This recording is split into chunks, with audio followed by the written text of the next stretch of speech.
We have to talk about the television ratings. I didn't want to go through all this, but Wade demanded it. He said, we got to talk about big data plus panel.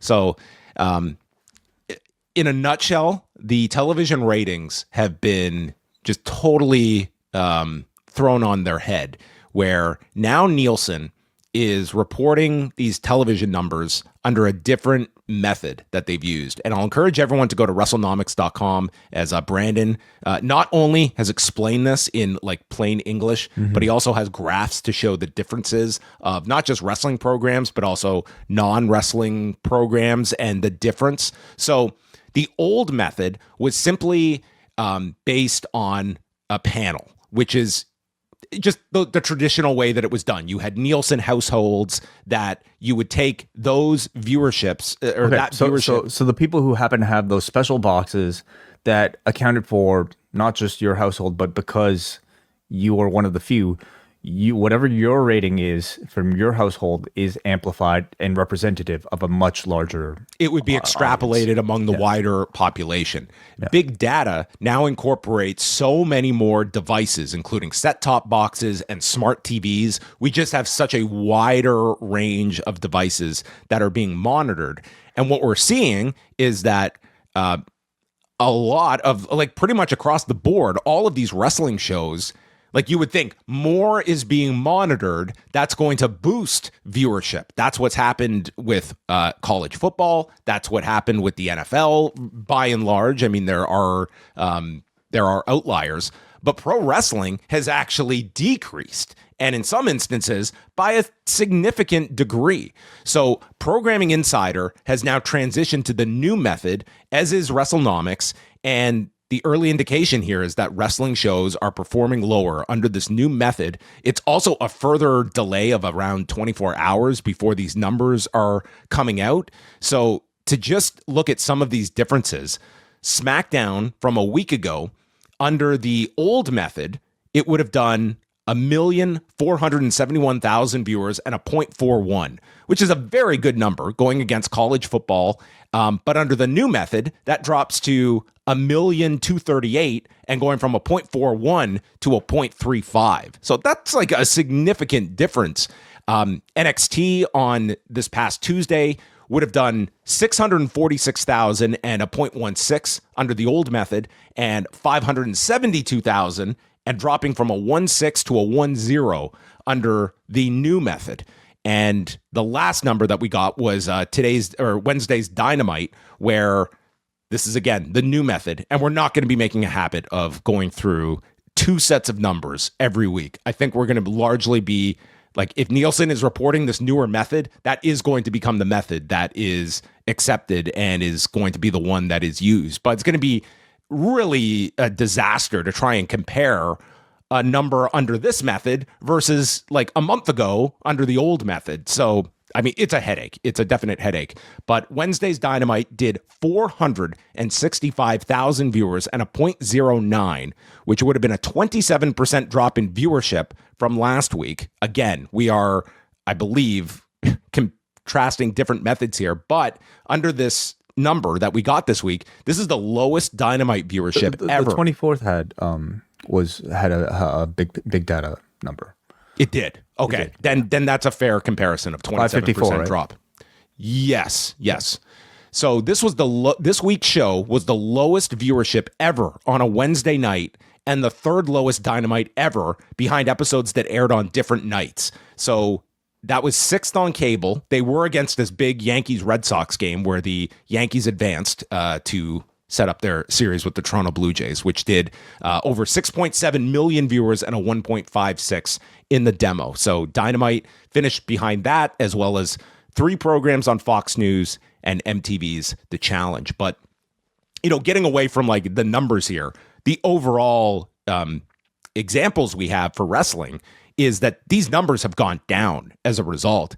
And like that's a major deal when it, like, again, this is like 2 weeks of data that we have so far, but it's enough that you're seeing this. And this is not specific to AEW. It's not specific to WWE. It's like all these numbers are down. And in the case of SmackDown, like last week, like that's a big difference when you're talking like going from a 0.41 to a 0.35 under these different methods. And this, despite people's belief that like these television numbers, they mean nothing now, they mean a ton. And they are still like their performances, streaming or not, this is their lifeblood, is being this product that is so valuable to these cable and network outlets that have commanded these gigantic television rights fees that now under this new system, your programming has been devalued. Yeah. I think that's a huge story. This, the fact that this new methodology seems to be beneficial for, or at least like not as consequential for a lot of the rest of TV, and certainly beneficial for maybe a lot of sports, but very detrimental to professional wrestling. What does that say about a professional wrestling audience? I would think it means, again, like it's pure guesswork, but it would tell me that your wrestling audience is probably a lot of people that have not cut the cord, that are not using like a lot of these other devices. And quite frankly, like you're taking a small sample and that was beneficial to wrestling. And now that you've widened it so much, you're getting a clearer picture that these wrestling numbers are like, not to say it's like night and day, but it's a lot smaller than was anticipated when you're getting a bigger sample size. So your argument would be like, this has not been, it's just showing that the volume of wrestling fans is maybe not as high as had previously been assumed based on the sample. And do you think what we currently know about the raw Netflix numbers, do you think that correlates and matches what we're learning right now? I mean, it's an interesting question to look at, the fact that, Netflix has a lot sharper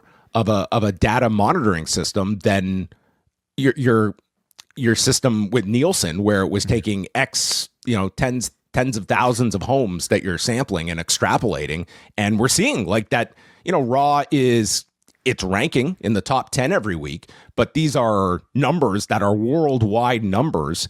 And when you look at it that way, instead of just comparing to like US viewers, that it's like it could certainly add to your point if your argument is that there are less fans than maybe were thought to be, because like Netflix, they're going to have incredible like data when it comes to who is watching and then trying to decipher like their charts each week.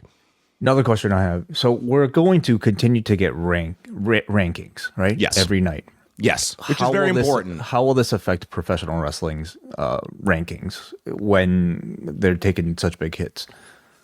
Well, I mean, we'll see over time. Like this week, like for instance, Dynamite, like it's still ranked 6th, and we're talking like the lowest Wednesday night viewership ever, and doing a 0.09, and they're still 9th, or sorry, 6th for the night on cable. So, I mean, like if it would be one thing if everyone was taking a hit here, and some will, but like a lot aren't. So that's a negative against pro wrestling. But even with that, if they can still maintain like their ranking against what they're being up against. What does Dynamite usually rank at? I mean, it's typically in that range. Like it's, sure. and they like you take a 0.09, like the Major League Baseball playoffs are not going to be a weekly occurrence that you're going to be up against, but they will be for this next month or so while the playoffs are on. But yeah, I mean, if they can still maintain a ranking, like that is key here. But the question is over time, like where these go after 2 weeks as we're watching them, and also trying to just figure out more. Like this is a brand new system, and there's been a lot of criticism of it as well. But it just makes for several other, like I think every week we're gonna see numbers reported under the old system because they're gonna look so much more beneficial than the new format, and you're probably gonna get a lot of that and trying to decipher this. So I can see a lot of people just simply. So we're still getting two. Or are we going to get two different numbers each? Quite frankly, I hope not, because if we have the larger sample size, and that is what is being like, it comes down to what are your advertisers looking at, and if they're looking at this new data system as a much clearer view of the audience we're reaching, it makes the old format obsolete, and it makes it a number that you can't sell off of. Right. Yeah, I just look forward to your ratings reports, yours and Brandon's, with like Brandon's 15 different numbers that we can go charts through. Are the only way to go. That's Brandon's wheelhouse. Okay, he needs color coding ways to decipher all of this, but it's definitely, this is a weird transition. This month on the Post Wrestling Cafe, John and Wei go to the movies with a review of The Smashing Machine, starring Dwayne "The Rock" Johnson, based on the documentary around Mark Kerr. Plus, it's Rewind Away covering the 2017 documentary Nobody Speak, Trials of the Free Press. Also coming your way is reviews of Bound for Glory, King of Pro Wrestling, weekly editions of Collision Course, Post Pro Res with Karen Peterson and WH Park, and the XL editions of Rewind to Raw, Dynamite, and SmackDown, ad-free here at postwrestlingcafe.com.